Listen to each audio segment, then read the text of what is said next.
7 reasons why you need to read Dungeon Crawler Carl. You need to read it right meow. And this is gonna be completely spoiler free, so don't worry. Reason number 1. Cool plot. So after everything on Earth is destroyed by aliens, this dude Carl and his ex-girlfriend's Persian cat named Princess Donut, stay with me here, I don't want to lose you yet, are forced to go down into a dungeon inside of Earth to compete in a televised competition / game show run by the aforementioned aliens. Imagine like a post-apocalyptic version of Survivor, except they're not on like a tropical island. They're inside of a dungeon the size of Earth's core, and they gotta like traverse deadly traps, battle bizarre monsters just like this and befriend fellow Earthling contestants who also don't know what the f is going on.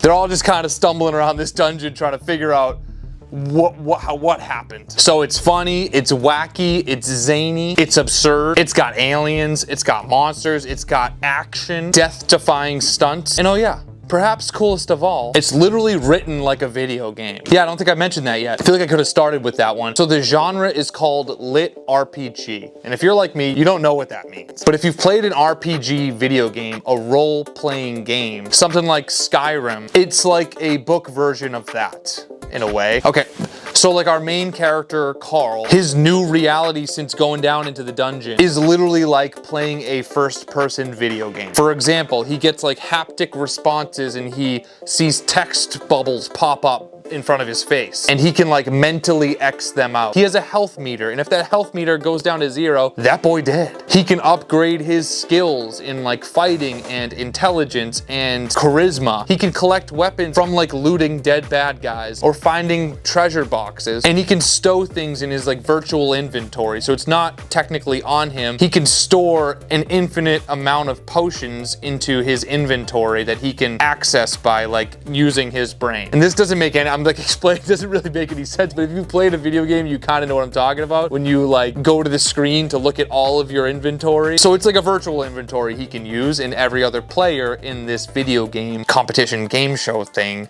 can also access their own inventory. So as you can tell, it's really cool, and I've personally never read anything like it. I don't know if many people have. I've never heard of a lit RPG book. This is literally the only lit RPG I've ever even heard of. So it's just so unique, and they really build this world of the dungeon incredibly well, and it's super vivid. There's like non-playable characters. There's like game show segments of them like talking about their boss battle on the equivalent of Oprah of the galaxy. It's just bizarre. It's bananas. One of the funnest plots I've ever heard in my life, which brings us right to my next reason for reading this fine novel. Reason number 2. Easy to read. So Matt Dinniman, the author, writes like extremely conversational. It's first person writing from the POV of our main character, Carl. I'm gonna tell you more about Carl in a minute. But yeah, all the words squeezed into these pages are humorous. It even got a little chuckle out of me a couple times, and I know I'm not like an audible chuckler at books. I've talked about that in previous videos, but it got a couple nose snorts out of me. It got a couple,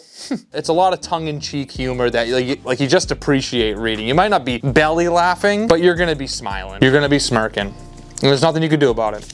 Sorry. But yeah, it's just so easy to read off the page. Nothing is overly confusing. It's no big words that you wouldn't understand or have to look up. There's a lot of pop culture references, which is pretty fun. The overall writing style, or prose, if you want to be fancy with it, reminds me a lot of like Andy Weir with The Martian and Project Hail Mary, if you've read either of those books, but without all the science and instead with all the video games. Like explanations, references, boss battle scenes. It's all very silly, wacky, snarky, and adjectives like that. Super fast paced, even though it's low-key a chonk. Has a ton of bad guys like you've never read them before, like goblins riding bulldozers and giant meathead steroid lizards. So there's really no point in this book where it's uninteresting, which just allows a guy like me to keep the pages turning. It's a book that I would literally recommend to any one of my friends. It would have totally been on my video of books for dudes that I made about a month ago, but I didn't read it yet, guys. But it's also a book that I would recommend to anyone who has ever had even an inkling of interest of video games, because you get all the fun of playing a video game, but you get it from reading a book. And look, no one's gonna yell at you for reading a book for 5 hours. They might yell at you for playing that damn video game for 5 hours. So this is kind of like a cheat code pun intended, for playing video games. And I know I mentioned it's low-key a thickie, but although it's about 400 pages, honestly, it reads more like 250. There's not many lulls. To me, it read at warp speed. It's a lot of like explaining what's going on, and there's a lot of battle scenes and fights, but it's like a healthy mix of both, which makes it easy to read. And that's why that's reason number 2. Reason number 3. Likeable protagonists. Our main character, Carl, is a no-nonsense, relatable, down-to-earth main character who reacts to all these insane situations that are thrust upon him in a way that I feel like I would react to them. On one hand, he like accepts his new reality and he does what he has to do to survive, but then he has flashes of like, what the f are we doing here? Literally yesterday, I was just like chilling in my house and now I'm in a dungeon fighting for my life. And he also gets a little sad sometimes, but not often.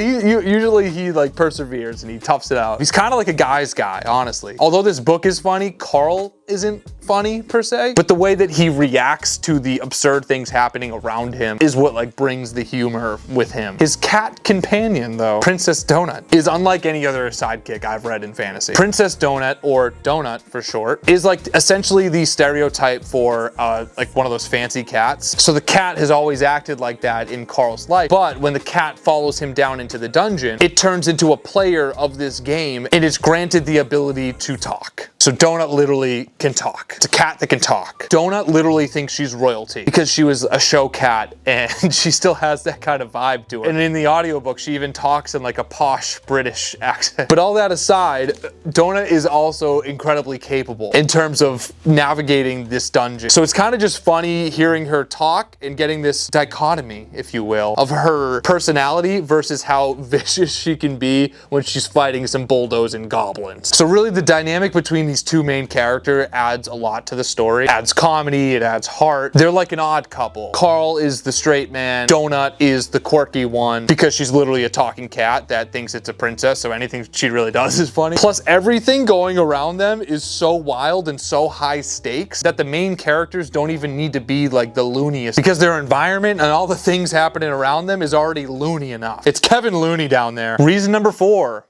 Fast-paced. Like I kind of said before, this book is chock full of action, humor, and unexpected twists and reveals, making it super hard to put down and easy to pick up.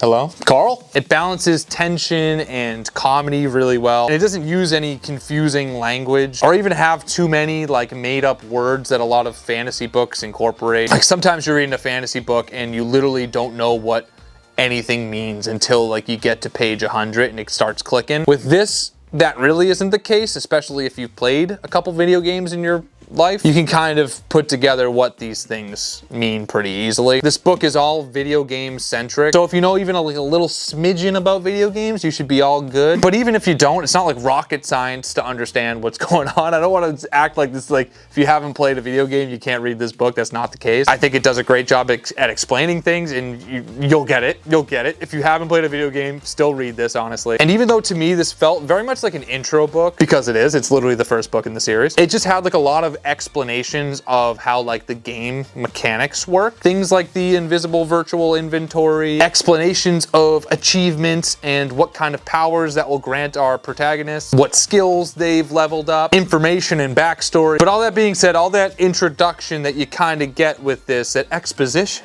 if you will. I don't know if I'm using that right. It isn't boring or confusing to read. Everything is explained in layman's terms because our main character, Carl, is an everyman and we're getting the POV of him. So even though it is a lot of explaining in this book, it's a whole lot of action. It's like a frickin' Tom Cruise movie. It's a lot of boss battles with characters that are super fun and interesting and fights with weird side characters. There's interesting relationships with the other humans that are contestants in this and the parts of the world that they're from. This world that doesn't exist anymore. This Earth has literally turned into a dungeon that is on a game show for everyone in the galaxy to watch and enjoy and laugh at. So it's just a really super crazy idea, which I'll make it a certified page turner. Reason number 5.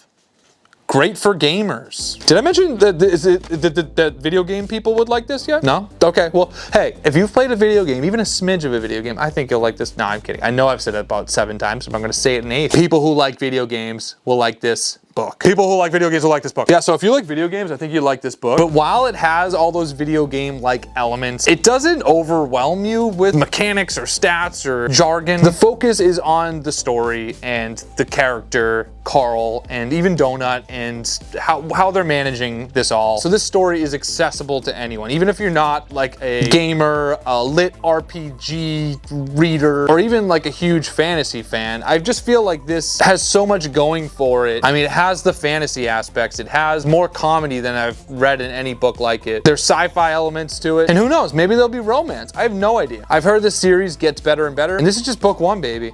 So I'm buckled up. Buckle me up. Double buckle. You see that? Double buckle. I'm buckled in. Reason number 6. Amazing audiobook. So another thing that I see all the time on booktube and booktok is how amazing this audiobook is. And fortunately, I can confirm the audiobook absolutely slaps. Shout out to Jeff Hayes, who does the audiobook. It's gotta be like the second best audiobook I've listened to after Project Hail Mary. But yeah, his range for the characters is crazy. Like, I'm assuming he does Donut's voice. She has like this posh British accent, and then Carl, again, has this kind of like everyman, I think a little bit Southern, if I'm remembering correctly. And then every once in a while when Carl yells, he kind of sounds like Joe from Family Guy, or like Kronk from The Emperor's New Groove. He'll just be like, "God damn it, Donut." I feel like that was pretty good. I feel like that was actually spot on. That's what he sounds like. I almost exactly when he yells. And so whenever he would yell randomly, it would actually get a good little chuckle out of me. I personally did like a 50-50 listen/read, and I thought that was like an awesome approach. I've talked about this a lot, but like a reason that I do read is to get my eyes off of a screen, especially late at night. So I read before bed primarily, but at the same time, I'm kind of like phasing myself out of a lot of podcasts that I listen to, and instead just listen to an audiobook. And so when I'm in the car, or even like at the gym, or doing things around the house, I would play my audiobook. It helps me read books faster, no doubt. So with Dungeon Crawler Carl, I thoroughly enjoyed listening to the audiobook. This is literally one of those rare situations where the thing lived up to the hype. Because like I said, everyone was glazing this audiobook on booktube and booktok, and yeah, I'm glazing too. It adds a whole other element to the book. Sometimes I find audiobooks to be a little corny, or not even corny, maybe like more so cartoonish. It makes what you're reading feel cartoonish. This has a little bit of that. It doesn't sound necessarily corny to me because I know it probably sounds more accurate, because it's literally about this kind of like RPG video game, and so these characters have like these distinct ways that they talk, probably are a little bit more animated sounding than me as a reader reading it. I kind of read everything in more of a deadpan way. So the way that I would read something physically is totally different than how I would listen to it and interpret it that way. But like I said, I feel like that cartoonish kind of vibe, that wacky, zany way of reading it, is probably more accurate to how you're supposed to read this, versus me. I'm reading it all deadpan. My imagination isn't like Jeff Hayes. The audiobook makes it super colorful, and the narrator does a ton of fun voices and effects and things like that that were pretty unique to this audiobook. So again, I'm glazing. I'm glazing like a Krispy Kreme donut over here. The audiobook lived up to the hype. It did. Sue me. Hey, sue me. It lived up to the hype. Reason number 7. There's like 6 of them. So Dungeon Crawler Carl is a newish series. I think it came out in like 2019 or 2020. And it's absolutely took booktok and booktube by storm, and for good reason. And Matt Dinniman, the author, is still pumping these books out. I think the newest one just came out, and I think it's literally book 7. And everyone says that this series really gets going on like book 3, which is so crazy to say. Like that kind of almost prevented me from starting this series in the first place. Everyone's like, oh, it really gets going on book 4. I'm like, oh, are you kidding me? I'm gonna read 3 books that it's not even going yet? I'm reading 3 books just to get going?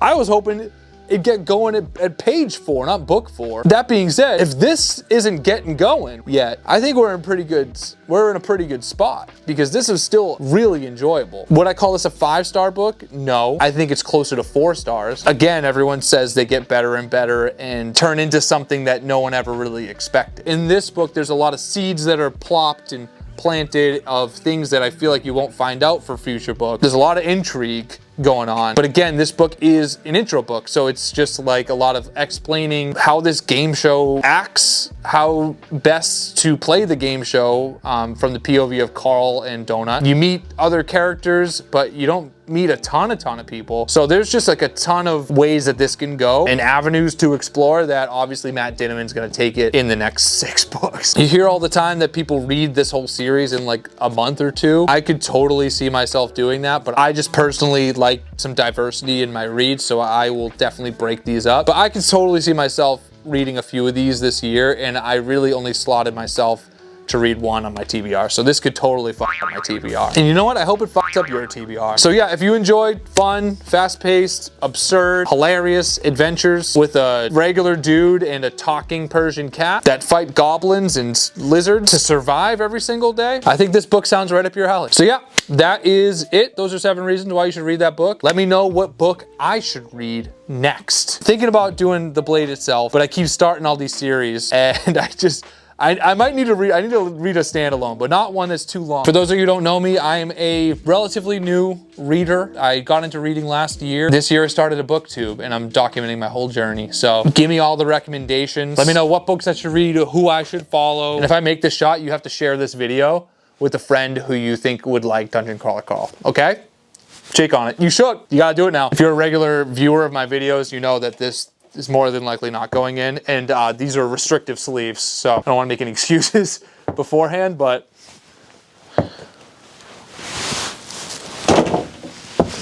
all right, you don't gotta share it with anyone.